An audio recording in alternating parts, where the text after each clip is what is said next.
भगवान गणेश के दो विवाह कैसे हुए? रिद्धि और सिद्धि की अद्भुत पौराणिक कथा क्या आपने कभी सोचा है? भगवान गणेश के साथ हमेशा रिद्धि और सिद्धि का नाम क्यों लिया जाता है? क्या सच में गणेश जी के दो विवाह हुए थे? अगर हुए थे, तो रिद्धि और सिद्धि कौन थी? और भगवान गणेश का विवाह कैसे हुआ? आइए जानते हैं इस अद्भुत पौराणिक कथा को। कहानी की शुरुआत एक समय की बात है। भगवान शिव और माता पार्वती के दोनों पुत्र कार्तिकेय और गणेश युवावस्था में पहुंचे। एक दिन दोनों ने अपने माता पिता से कहा, अब हमारा विवाह कर दीजिए। तब भगवान शिव ने दोनों की परीक्षा लेने का निर्णय किया।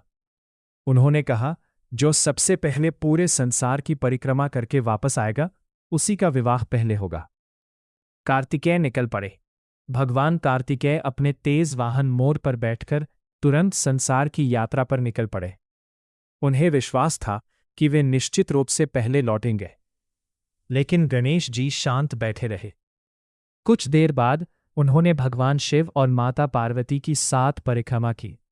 फिर बोले, मेरे लिए माता पिता ही पूरा संसार है। इनकी परिक्रमा करना ही समस्त ब्रह्मांड की परिक्रमा के समान है।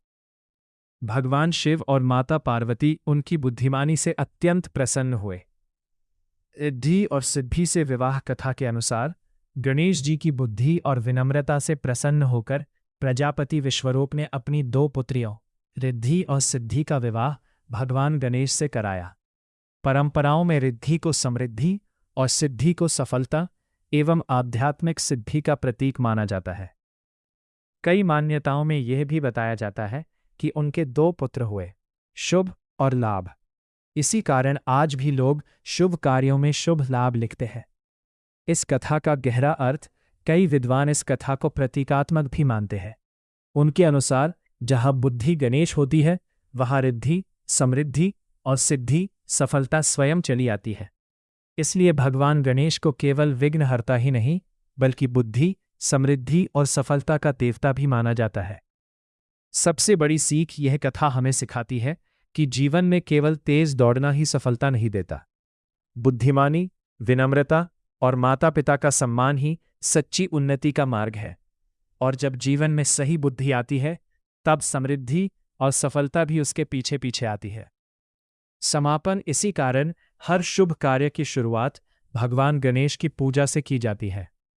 क्योंकि जहां गणेश जी का आशीर्वाद होता है, वहां रिद्धि, सिद्धि, शुभ और लाभ का भी वास माना जाता है। अगर आपको भगवान गणेश की ऐसी ही रहस्यमयी और प्रेरणादायक कथाएं पसंद आती है, तो वीडियो को लाइक, शेयर और सब्सक्राइब जरूर करें। गणपति बप्पा मोरया।